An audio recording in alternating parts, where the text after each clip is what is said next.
اس کے سامنے یہ کیا بات بیان کرتے ہیں، کہتے ہیں کچھ نوجوان ہیں جو تمہارے پاس آ گئے ہیں، ان کے والدین، ان کے چچا، ان کے رشتہ دار، ان کے آبا و اجداد ان سے خوش نہیں ہیں، انہوں نے اپنی قوم کا دین چھوڑ دیا ہے، اور اے بادشاہ تمہارا دین بھی نہیں اختیار کیا، انہوں نے کوئی نیا دین ایجاد کر لیا ہے، تو اس لیے انہیں واپس کیا جائے۔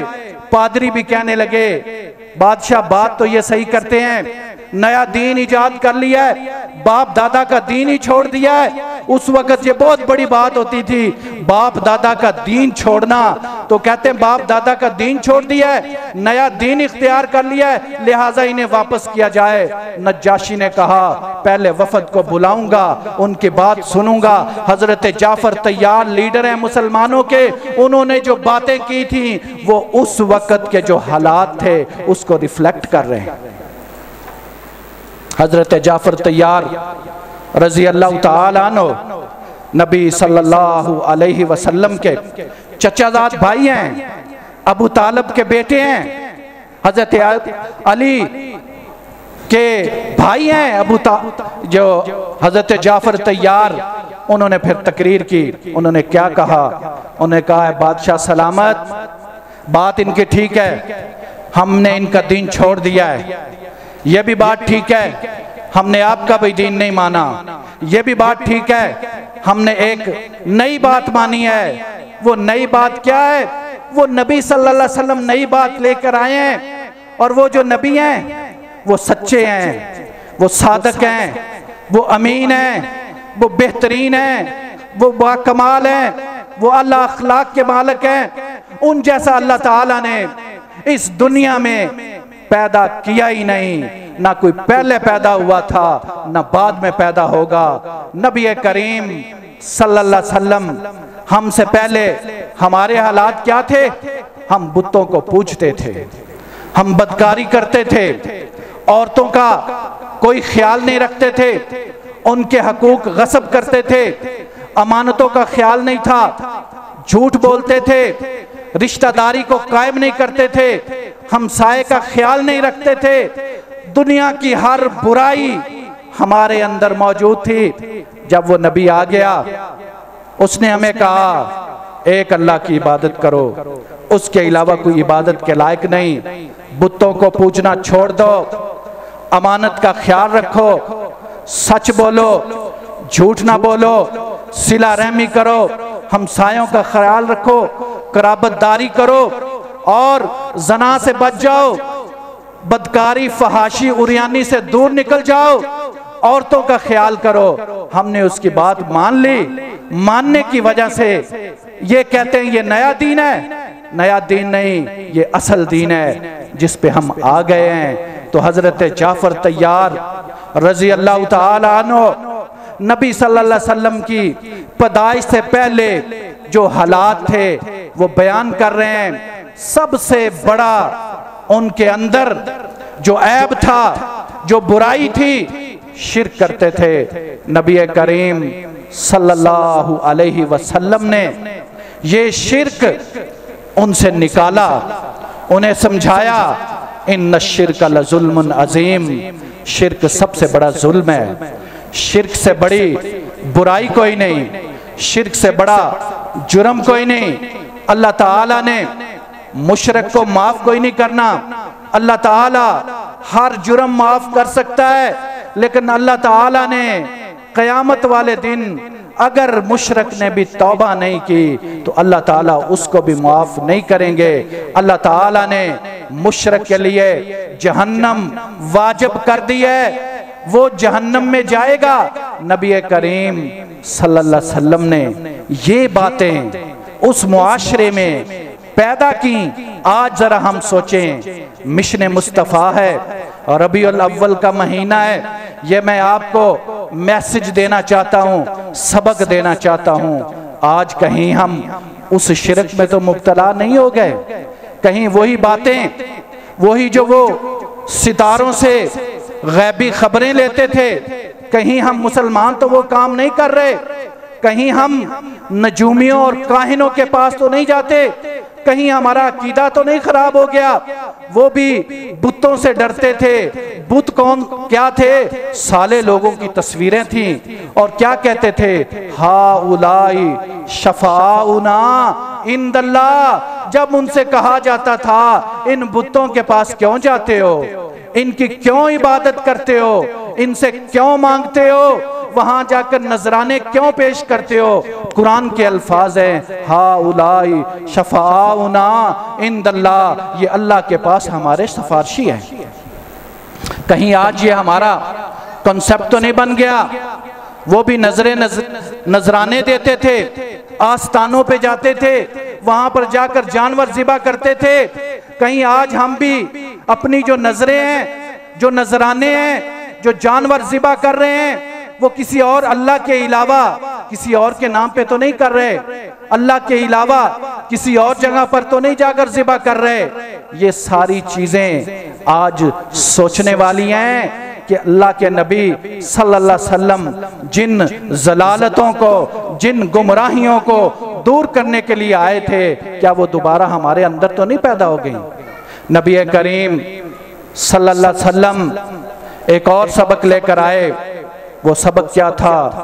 وہ سبق تھا اتحاد کا، وہ صبر تھا اتفاق کا، وہ صبر تھا یکجہتی کا، وہ صبر تھا ایک دوسرے کو ملانے کا، کیونکہ وہ 10 قبائل تھے، آپس میں لڑتے رہتے تھے۔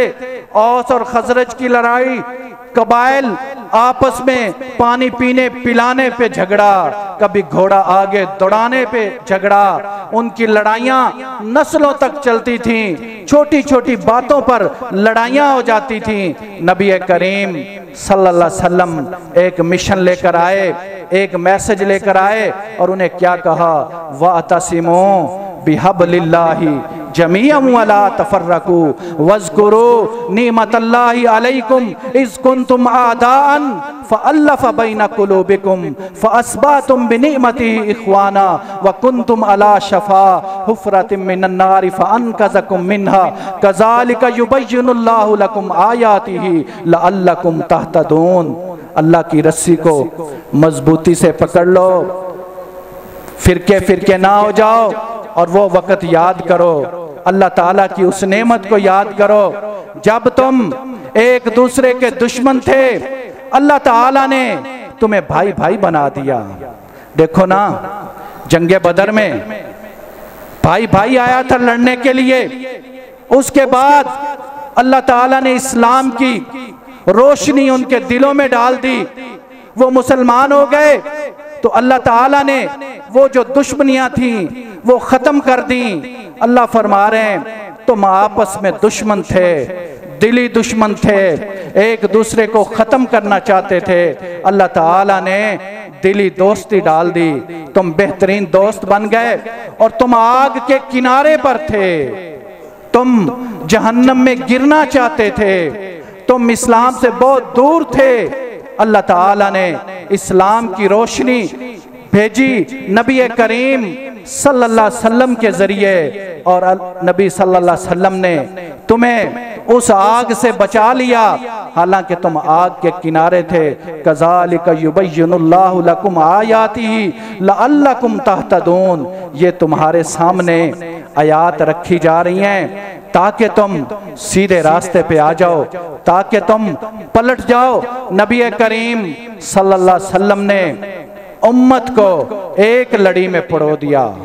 اب کوئی لسانیت نہیں ہے، کوئی فرقہ پرستی نہیں ہے، کوئی اسبائیت نہیں ہے، کوئی صوبائی صوبوں کا ازم نہیں ہے، کوئی زبان کی وجہ سے جو ہے ازم نہیں ہے، کوئی قبیلے کی وجہ سے ازم نہیں ہے۔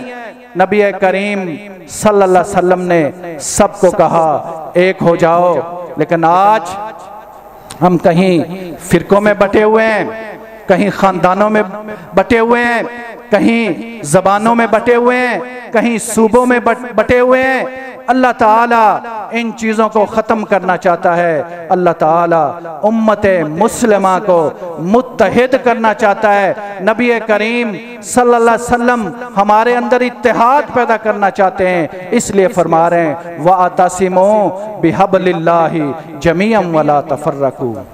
نبی صلی اللہ علیہ وسلم ایک اور سبق دینے آئے، وہ کیا سبق تھا؟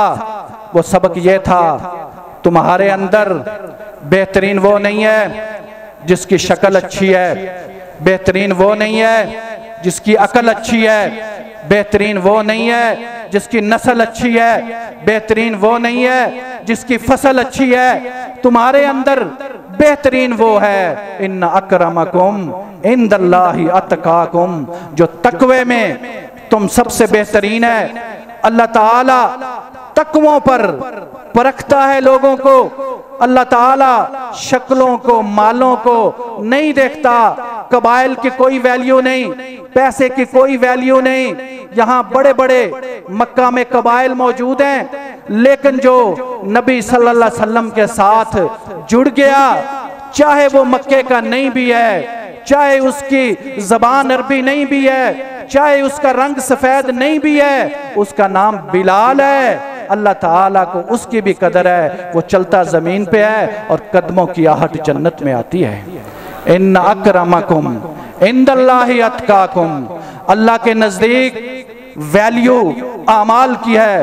فمن کان یرجو لقاء ربہ فلیعمل عملا صالحا، جو اپنے رب سے ملاقات کا شوقین ہے اسے چاہیے عمل صالح کرے۔ وہاں اعمال سے کام بننا ہے، ذات سے کام کوئی نہیں چلنا، نسل سے کام کوئی نہیں چلنا، فصل سے کام کوئی نہیں چلنا، مالوں سے کام کوئی نہیں چلنا۔ اللہ تعالیٰ نے یہ ساری چیزیں ختم کر دی ہیں، وہاں پہ ایک ہی اہمیت ہے، آپ کی کتاب ہے، کتاب کے اندر آپ کے اعمال ہیں، انہی اعمال کو تولا جائے گا۔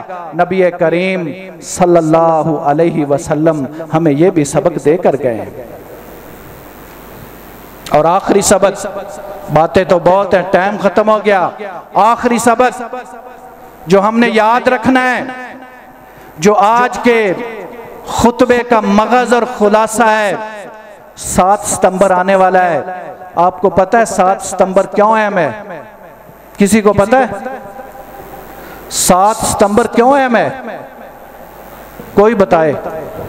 ختم نبوت 7 ستمبر نبی کریم صلی اللہ علیہ وسلم کی ختم نبوت کا دن 7 ستمبر کو ہماری قومی اسمبلی نے 1974 کو قرارداد منظور کی تھی، قادیانیوں کو غیر مسلم اقلیت قرار دیا تھا، اور یہ ہمیں سبق اس قرارداد کے ذریعے ہم نے پوری دنیا کو دیا تھا کہ ہم ختم نبوت کے پہرے دار ہیں۔